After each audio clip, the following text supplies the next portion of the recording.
This story is titled, Just 2 months before my wedding, my brother knocked up my fiancée and wanted to marry her. So I cut everyone out of my life. So I, 30 male, guess I'm here because I need to get this mess off my chest. 3 years ago, my life did a complete 180. And not in some motivational, wow, everything fell into place kind of way. No, I'm talking about betrayal. The kind that rips apart everything you thought you knew. It started slow, like a crack you don't notice until the whole wall collapses. Back then, I was engaged to this woman, Ava, 27 female. 5 years together. We had the kind of dynamic that made sense. We both worked hard, played hard when we could, and genuinely enjoyed each other's company. So naturally, after 5 years, I put a ring on it. Wedding planning was stressful, sure, but things were okay. I was pulling extra hours at work to make sure we could afford the wedding we wanted, and Eva, well, she was figuring things out after losing her job. That part was tough on her. She tied a lot of her identity to her career, and getting fired hit her hard. I did my best to support her, and after a couple of weeks, she found a pottery class to keep herself busy. Cool, right? I thought so. Now, this is where things start to get weird. Eva's pottery hobby should have been a harmless way to distress. But then my brother, Kyle, 27 male, entered the picture. Kyle and I, let's just say we're built differently. I'm the straight-laced, career-focused guy. Kyle's the charming screw-up who always managed to land on his feet, no matter how badly he messed up. As it turned out, Kyle was also in the same pottery class. What were the odds, right? At first, I thought nothing of it. He'd make jokes about how artsy Eva was compared to me, and I laughed along. I mean, it's Kyle, always the joker, rarely serious. But then he started visiting more, a lot more. At first, it seemed innocent. He'd swing by after their class and stick around to hang out. Then it became dinner visits, where he'd conveniently show up with some random excuse. I was in the area, or I had leftovers I thought you'd like. Okay, fine. Then, there was a Friday night when Ava skipped our usual movie date to hang out with Kyle instead. That's when the alarm started ringing in my head. I asked her about it, and she brushed me off. He's like a little brother to me, she said. You're overthinking it. I let it go because I didn't want to seem paranoid, but Kyle's visits didn't stop. They increased. He was at the house more than I was some weeks, and when I confronted him about why he was always hanging around, he just laughed. What? I'm not allowed to bond with my future sister-in-law, he said. His tone was playful, but something felt off. Fast forward to 2 months before the wedding. I was working insane hours, trying to juggle wedding expenses and everything else, while Eva and Kyle were basically inseparable. They'd hang out on weekends, go to art galleries, and even hit up new restaurants. It started to feel like Eva was dating Kyle more than me. One night, I came home from work exhausted. I opened the fridge looking for something quick to eat, only to find that the takeout leftovers I'd been saving were gone. Kyle had eaten them. Again. It's just food, Eva said when I brought it up, laughing like I was the one being ridiculous. That was it. I couldn't keep ignoring the nagging feeling in my gut. I asked Eva point blank if something was going on between her and Kyle. She got defensive. How can you even think that? She said. He's your brother, for God's sake. Her reaction left me feeling guilty for doubting her, but something still didn't sit right. Then came that night. I'd been on a business trip for a few days and came home early to surprise Eva.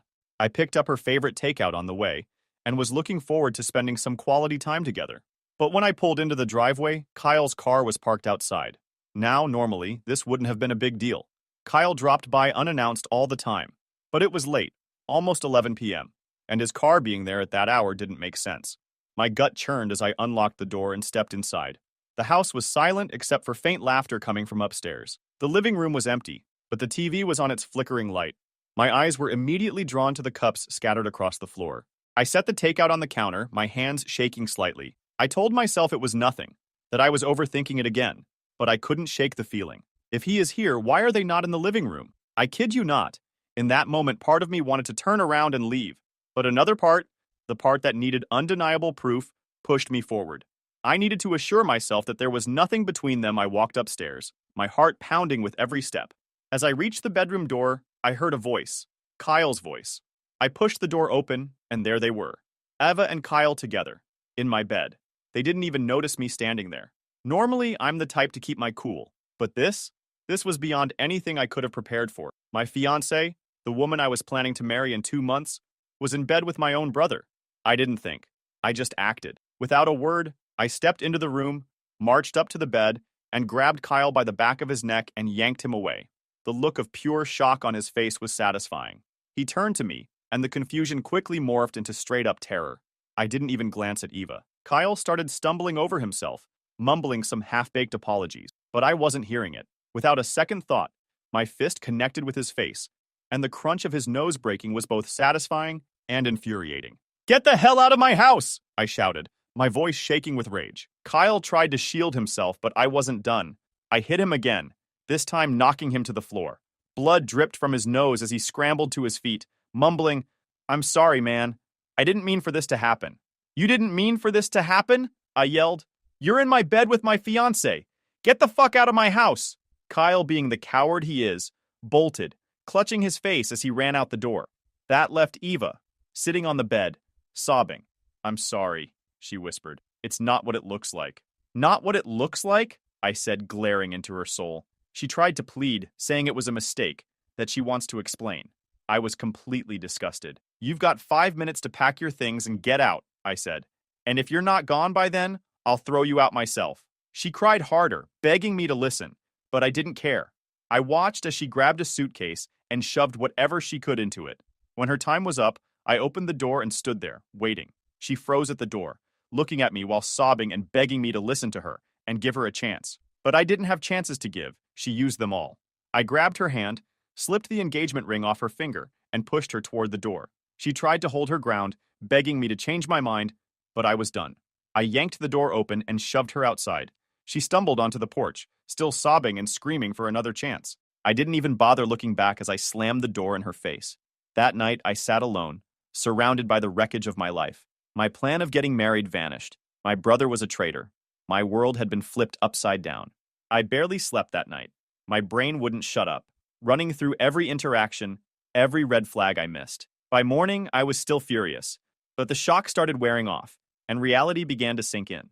I wasn't just dealing with a breakup. This was betrayal on a whole other level. And it wasn't just Eva. It was my brother Kyle, the guy who should have had my back. I decided I needed to let my parents know what happened. Kyle's always been their golden boy, but I figured they'd at least understand how messed up this was. So I called them. My dad answered, and I just laid it all out. Kyle's been sleeping with Eva, and I caught them last night. There was this long pause, like he didn't know how to respond. Then he said, "Are you sure?" That pissed me off. Sure? Did he think I made this up? I told him I didn't need proof because I saw it with my own eyes. He sighed and said he'd talk to Kyle, but he didn't sound surprised, which threw me off. Then my mom got on the phone. I didn't even get a chance to explain before she started with her usual Kyle defending nonsense. "Oh, honey, I'm sure it's not as bad as it seems. Maybe it was a misunderstanding." A misunderstanding? Yeah, because accidentally ending up in bed with my fiancé happens all the time. I snapped and told her to stop making excuses for him. I wasn't calling for her to play mediator. I wanted her to hear what her precious son had done.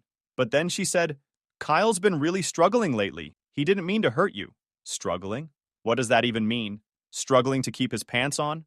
I couldn't believe it. She was already bending over backward to justify what he'd done, like I was the one being unreasonable. I ended the call before I said something I'd regret. My dad texted me later saying he'd try to talk to Kyle, but I wasn't holding my breath. A couple of weeks passed, and I didn't hear a word from Kyle.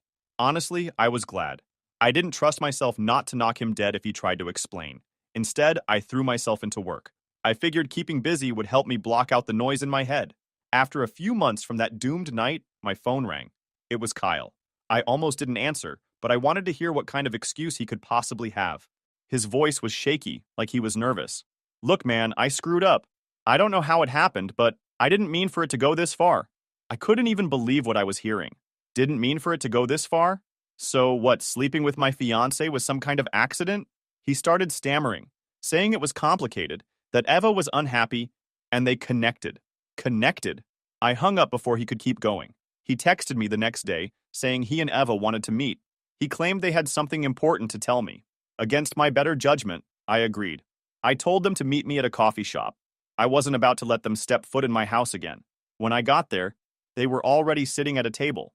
Eva looked miserable, and Kyle just looked uncomfortable. I didn't sit down. I stood there with my arms crossed and said, "What do you want?" Eva looked at Kyle like she was waiting for him to speak first. He cleared his throat and said, "We're together now. And Eva's pregnant." I swear, it felt like the air got sucked out of the room. I just stared at them, waiting for one of them to say, "Just kidding?" But they didn't. Kyle kept talking, saying how they wanted to make it work and how they needed my blessing. I laughed. I couldn't help it. It wasn't even a funny laugh. It was that kind of laugh you let out when you're so disgusted you don't know what else to do. You want my blessing? Are you kidding me? Eva tried to jump in, saying how sorry she was and how they didn't plan for this to happen. I cut her off. You didn't plan for this? So what? One thing just led to another? Save it. I walked out. I didn't yell. I didn't cause a scene. I just left because staying any longer would have made things worse. That night, my mom called me again. I ignored it. Then she texted, "You need to let this go. It's time to forgive your brother and move forward." Forgive him? For what, torching my life? I texted back, "Lose my number." She didn't take it well. The next morning, she showed up at my house. She was waiting in her car when I left for work. I told her to go home, but she started crying and saying how much this was tearing the family apart. I didn't budge. "Maybe you should have thought about that before siding with Kyle," I said. She tried to argue that she wasn't taking sides, but her actions said otherwise. She even tried to spin Eva's pregnancy as a blessing in disguise. I told her if she wanted a relationship with me, she needed to stop enabling Kyle and Eva. She didn't give me a straight answer, so I walked away. At that time, the only way to move forward for me was to put as much distance as I could between myself and the circus that was my family. So, I made the decision to leave. I didn't just mean leaving them emotionally. I packed my life up and physically left the city. It wasn't an impulsive move. I spent weeks planning it. I started looking for job opportunities in different cities, ones that would allow me to start fresh. When I finally landed a solid offer, I took it without hesitation. I didn't tell anyone except my dad, and even then, it was more of a heads up than a conversation. "I'm leaving," I said. "Don't tell anyone where I'm going." I told him this clearly and simply. He tried to talk me out of it, saying I didn't need to cut everyone off completely, but I wasn't in the mood for his half-measured advice. My mom had already shown where her loyalty lay, and Kyle, he wasn't worth a single word from me. The move was harder than I thought it'd be. Packing up your life and leaving behind the place you've lived for years. It's not easy, but I kept telling myself it was the only way. I found a small apartment in a quiet neighborhood in a new city and settled in. It wasn't much, a one-bedroom with a tiny kitchen and a view of the parking lot, but it was mine. No reminders of the past, no shared spaces tainted by betrayal. Starting over felt weird at first. I was so used to being surrounded by people I knew, people who knew me. In the new city, I was just a face in the crowd, which was both liberating and lonely. I focused on my new job to keep myself distracted. My coworkers were nice enough, but I wasn't exactly in the mood to make friends. One thing I didn't expect was how quiet it would be. No calls, no texts, no awkward run-ins at family gatherings. At least I didn't have to deal with Kyle's antics, my mom's guilt trips, or Eva's fake apologies. I did get the occasional text from my dad, usually short updates like, "Hope you're doing well," or "Miss you." He never pushed too hard, which I appreciated. But my mom? Radio silence. Not a single call or message. I guess she figured I was the one who needed to come crawling back. By the time I hit the 1-year mark in the new city, I felt like a completely different person. I wasn't just surviving, I was thriving. I'd gotten a promotion at work, made some solid friends, and even started saving for a better apartment. But here's the thing about moving on. Just when you think you've left it all behind, the past has a way of sneaking back in. One day, out of nowhere, I got a text from my dad. It wasn't his usual, "Hope you're doing well" message. This one was different. It said, "Your mom's asking for your number. She wants to talk." I stared at the screen for a long time. All I could think about was what could she possibly have to say after all this time. I texted back, "Tell her I'm not interested." My dad didn't push, and neither did she. But that text shook me more than I wanted to admit. I thought I was done with all of it, but clearly they weren't. And then came an unexpected visit. It was a regular Tuesday evening, nothing special. I had just gotten back from work when I heard a knock at the door. At first, I thought it might be a delivery mix-up, or a neighbor needing something. I wasn't expecting visitors. I didn't exactly keep an open-door policy in my new life. When I opened the door, I froze. Standing there, looking like life had dragged her through a blender, was Eva. And next to her, holding her hand, was a little girl. She couldn't have been more than 2 or 3, but even at a glance, I knew whose kid she was. The resemblance to Kyle was glaring. Same eyes, same smirk, same everything. I didn't say anything at first, and neither did Eva. She just stood there, looking worn out. Her clothes were shabby, and she looked thinner, almost sickly. It was like seeing a ghost of the person I used to know. The little girl, though, was staring up at me, probably wondering why this stranger looked so surprised. Finally, I broke the silence. "What are you doing here?" My tone wasn't exactly welcoming, but come on. What was I supposed to feel seeing her on my doorstep after all these years? Eva's eyes welled up with tears, and her voice was shaky. I didn't know where else to go. Can I come in? Every instinct I had was screaming no, but I couldn't just slam the door in her face, not with a kid standing there. So, against my better judgment, I stepped aside and let them in. I led them to the couch and sat down in the chair across from them, keeping as much distance as the room would allow. Eva was fidgeting, and the little girl was sitting quietly beside her, clutching a stuffed animal. I offered them water, more out of politeness than actual care, but Eva shook her head. So? I asked, leaning back. What do you want? She pulled out an envelope from her bag and handed it to me. I hesitated before taking it, but once I saw the handwriting on the front, I knew exactly what it was. My mom's handwriting. I opened it and started reading. It was, as expected, a guilt trip in letter form. My mom wrote about how Eva and the child, her grandchild, were struggling because Kyle had abandoned them. She said it was my responsibility to step up and help, since I was the only stable one left in the family. She went on about how family takes care of each other, even when things go wrong. By the time I finished, I was furious. I tossed the letter onto the coffee table and looked at Eva. And what? You thought this was a good idea? Just show up and let my mom guilt me into fixing this mess? Eva's tears started flowing as usual. I didn't know what else to do, she said. Kyle's gone. He left us 3 months ago. I tried to make it work, but I can't. Your mom's been helping me, but now she says she can't do it anymore. She said you'd... Her voice cracked, and she didn't finish the sentence. I leaned forward, resting my elbows on my knees. Let me get this straight. Kyle bails, my mom decides she's done helping, and somehow I'm supposed to swoop in and save the day? Why would you even think that's an option? She wiped her face with her sleeve, looking completely defeated. Because I have no one else. I don't have a job, I don't have savings. Everything I had went into trying to make it work with Kyle, and now he's gone. I'm desperate. I looked at the little girl. She was just sitting there quietly, her big eyes darting between Eva and me. She had no idea what was going on, and honestly, that made it harder. The kid didn't ask for any of this. I took a deep breath. I feel bad for her, I said, nodding toward the girl. She doesn't deserve this. But let me be clear. I'm not the guy to fix your problems. You made your bed with Kyle. You knew exactly who he was when you got with him. And now you're here expecting me to clean up his mess? Number not happening. Eva started sobbing, full-on ugly crying. I know I messed up, but I didn't think he'd leave us like this. I thought he'd at least stick around for her. I didn't have it in me to argue anymore. I stood up and grabbed my wallet from the kitchen counter. I pulled out a couple of $100 and handed it to her. Here, this is all I'm giving you. Use it for gas, food, whatever. But I can't help you beyond this. You need to figure this out on your own. She took the money with shaking hands, still crying. Thank you, she whispered. After a few awkward moments, she picked up her bag and held the little girl's hand. I'm sorry, she said. I barely heard her. I didn't respond. I just opened the door and waited for them to leave. As they walked out, the little girl turned around and gave me a tiny wave. I didn't know what to do, so I just nodded. When the door closed, I leaned against it and let out a long breath. My head was spinning. Seeing Eva again, seeing that kid, reading that letter, it was like all the progress I'd made in the past 3 years to move on with this chaos got dragged back to square one.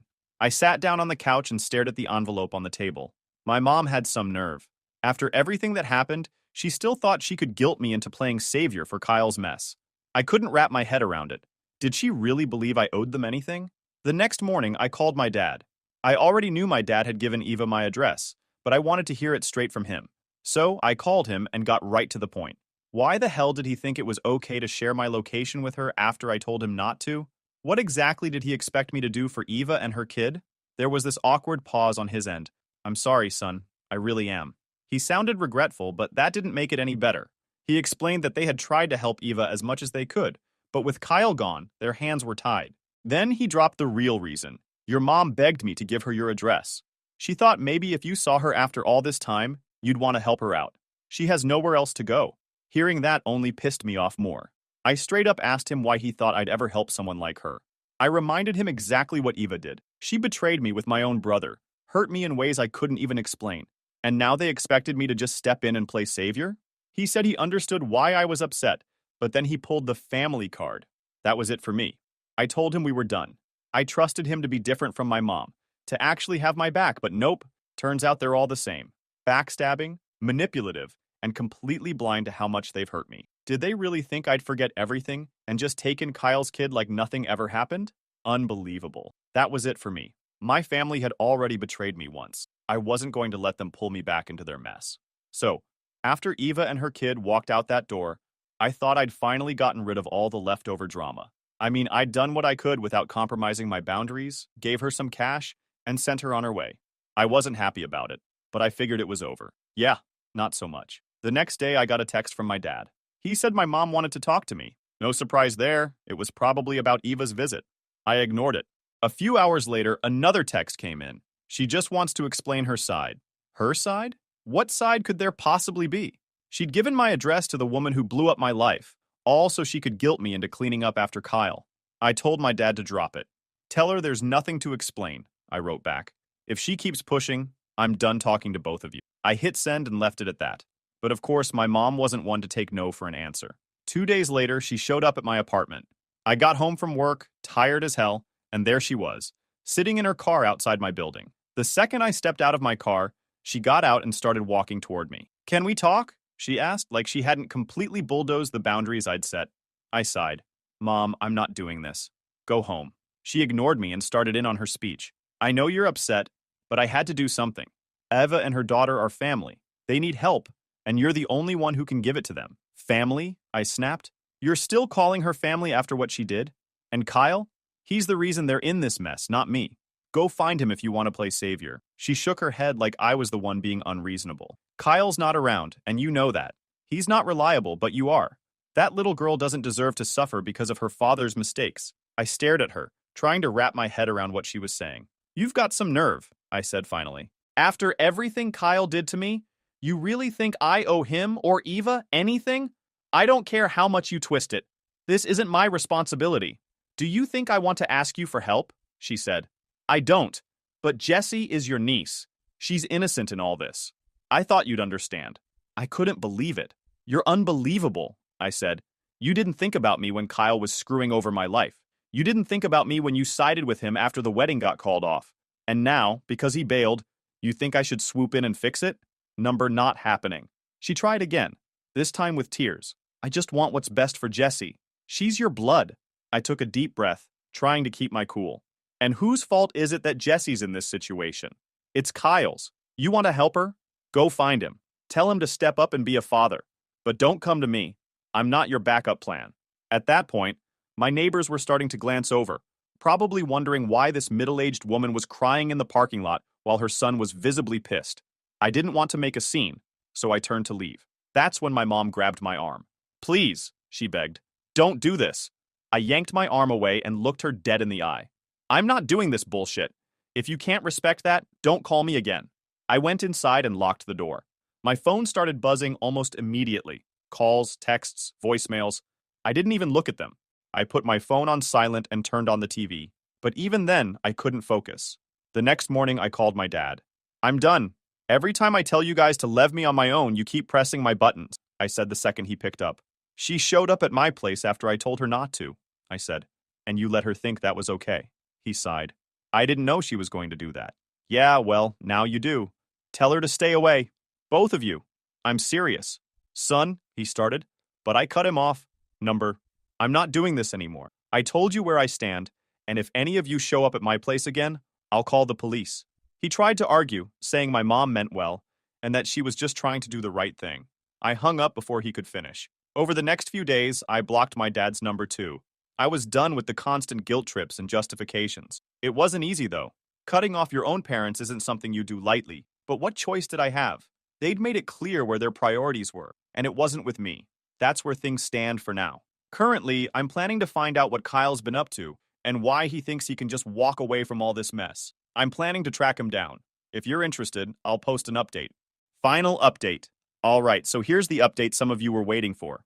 After a month from posting here, I was able to track down Kyle with the help of one of my buddies. Turns out he'd resurfaced, living a couple of towns over with some new woman. The same guy who swore he was in love with Eva, who knocked her up and married her, was now shacking up with someone else, pretending he didn't have a wife or kid. After a lot of back and forth, I decided to send Eva his address. It wasn't for her sake. It was for her kid. At least she'd have a shot at making him step up. That was the last loose end I tied up. I didn't care what happened after that. Whether Eva confronted Kyle or not, whether my mom tried to intervene again, none of it mattered. I was done. Completely done. However, something about knowing exactly where Kyle was gnawed at me. I wasn't satisfied with just passing the info along. I needed to see it for myself. Call it curiosity, call it closure, but I needed to face him one last time. Not for some grand confrontation or to get answers. I already knew the type of person he was. No, this was for me, to see the man who had shattered my life and walked away like it was nothing. So, one weekend, I drove to the address I'd been given. It was a dingy little apartment complex on the edge of a not-so-great part of town. The kind of place where you could tell people were just scraping by. Fitting, I thought. Kyle had always lived like nothing could touch him. But here he was, holed up in some dump, probably pretending life was fine. I parked a little way down the street and just watched the building for a while. It wasn't long before I spotted him. He came out with a woman who looked barely out of her 20s. She was all over him, laughing and clinging to his arm like he was the best thing since sliced bread. Kyle, as usual, looked smug, like he was on top of the world. It hit me then how little he'd changed. Same swagger, same fake charm, same dude who thought he could take whatever he wanted without consequence. The only difference now was that he wasn't my problem anymore. I didn't approach him right away. Instead, I waited until he was alone. Later that afternoon, he came out again, this time by himself, probably heading to the store or something. So I stepped out of my car and called his name. He froze, clearly not expecting to see me. "Oh, hey," he said, trying to play it cool. "What are you doing here?" I stared him down. "I found out where you've been hiding. Figured it was time we had a chat." Kyle shifted uncomfortably, his confidence fading. "Look, if this is about Eva and Jesse, I already told Mom." I cut him off. "This isn't about them. This is about you. Do you even realize the mess you've left behind? Or are you too busy playing house with your latest fling to care?" He looked away, shoving his hands in his pockets. "I didn't mean for things to get this bad," he mumbled. "I just needed a break." "From what? Being a dad? Being a decent human being? You're pathetic, Kyle." He tried to defend himself, spouting some nonsense about how he and Eva were never right for each other, how things got too complicated, blah, blah, blah. I didn't care. I'd heard enough excuses to last a lifetime. "You don't get to walk away like this," I said, stepping closer. "You have a kid, Kyle. A kid who didn't ask for any of this. And instead of stepping up, you ran. You left her and Eva to fend for themselves. Do you even feel bad about that?" Kyle didn't answer. He just stood there, staring at the ground like a coward he had always been. "I don't care what your excuses are," I continued. "You're going to fix this. You're going to step up, take responsibility, and figure out how to support your kid. Because if you don't, I'll make damn sure you regret it." I didn't give him a chance to respond. I turned and walked back to my car, leaving him standing there, probably wondering if I'd really follow through. But I wasn't about to let him keep running without consequences. On the drive back home, I felt lighter. I finally wasn't carrying the weight of Kyle's betrayal.